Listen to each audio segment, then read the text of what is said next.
सभी स्टूडेंट ध्यान दें, आपके सामने यूपी बोर्ड एग्जामिनेशन 2026 का बेसिक ट्रिक है, जो कि आईपीएससी नाम को एन शब्द से, जैसे आपके एल्केन के कुछ सदस्य ऐसे हैं जिसको आपको शॉर्ट ट्रिक के माध्यम से इसको आईपीएससी नाम इसका बनाना है, ठीक है। जिसमें आपका केवल एन शब्द ही आएगा, एन के बारे में ही बताया जाएगा। जैसे आपके सामने दिया गया है सामान्य सूत्र आपके सामने है, और आपका जो भी चीज बनेगा, जितना भी एपीसी में बनेगा, इसी सूत्र के अकॉर्डिंग ही बनेगा, ठीक है। जितने में सभी में यही सूत्र आपका मेन इंपॉर्टेंट रहेगा। जैसे आपके सामने हमने क्या लिया है, CnH2n+2, ठीक है।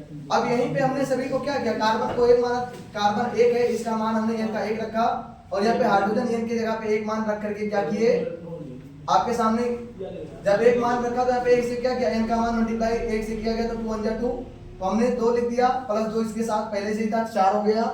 अब यहीं पे कार्बन की संख्या 1 हुई और हाइड्रोजन की संख्या 4 हुआ, जो हमारा बन जाएगा कार्बन, एक कार्बन होता तो मेथ बोला जाता है, प्लस इसके साथ कौन सा शब्द जुड़ा, n, तो हमारा टोटल क्या बन जाएगा, मीथेन बनेगा। इसी तरीके से आपके कार्बन की संख्या को n के मान के स्थान पे 2 माना गया है, तो हमने कार्बन की संख्या को 2 माना, और यहीं पे जब कार्बन की संख्या को 2 माने तो हमने कार्बन की संख्या को 2 लिख दिया, और यहीं पे हाइड्रोजन आपके सामने है, 2 वैसे की वैसे ही है, n के मान के स्थान पे हमने 2 रखा, और 2 को क्या किया जाएगा, 2 और 2 से मल्टीप्लाई किया जाएगा, 4 हो जाएगा, 4 और बगल में जो हमारा 2 यहाँ पे रखा था उसको 2 को सीधा हमने लिख दिया, तो हमारा क्या बन गया, सीधा ये 2 आपका है, यही चीज सीधा जुड़ जाएगा, ठीक है। अब यहाँ पे आपके सामने देखना है कि 2 2 2 दूनी 4 हो गया, और 2 को जोड़ दिया गया 6, C2H6 हमारा, जो कि आपका 2 कार्बन है जिसको H बोला जाएगा, प्लस इसके साथ क्या जोड़ देगा, N, हमारा क्या बन गया, एथेन बन गया।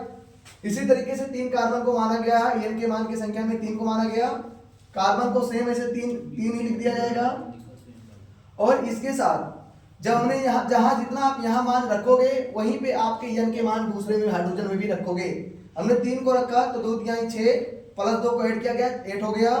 आपके सामने कार्बन 3 था और हाइड्रोजन कितना हो गया, 8। कार्बन 3 की संख्या को प्रो बोला जाएगा और प्लस n से जोड़ा जाएगा तो क्या बन जाएगा, प्रोपेन बन जाएगा। इसी तरीके से कार्बन की संख्या को 4 माना गया है, और जब 4 माना गया तो यहाँ पे कार्बन की संख्या पहले 2 पहले ही हाइड्रोजन की संख्या है, और यहाँ पे 4, जब कार्बन में 4 मानेंगे तो हाइड्रोजन में 4 मानेंगे, और 4 मान करके मल्टीप्लाई कर देंगे, तो यहाँ पे हो गया 4 दूनी 8, और 2 हमारा इसके साथ पहले ही लिखा था तो 2, 8 और 2 कितना हो गया, 10, और आपके सामने कितना हो गया, कार्बन की संख्या 4 हो गया और हाइड्रोजन की संख्या 10। अब आपके सामने कार्बन 4 वाली संख्या को बोलते हैं ब्यूट, और जब ब्यूट बोलेंगे प्लस आपके n शब्द जुड़ेगा अनुलग्न में, तो हमारा क्या हो जाएगा, अनुलग्न। आप सभी लोग बच्चे ध्यान दें, अनुलग्न आपका हमेशा पीछे जुड़ता है, ये आप सभी लोगों को ध्यान में देखना है, ठीक है।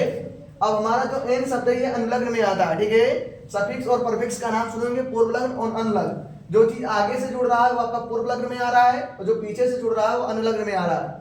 इसी के साथ आपका जब 4 कार्बन था तो हमने क्या बोला, ब्यूट, और जब n शब्द जोड़ दिया तो ब्यूटेन हो गया, ठीक है। इसी के माध्यम से आप सभी लोग शॉर्ट ट्रिक के माध्यम से आईपीएससी नाम निकालना जान जाओगे। आपका n शब्द का है।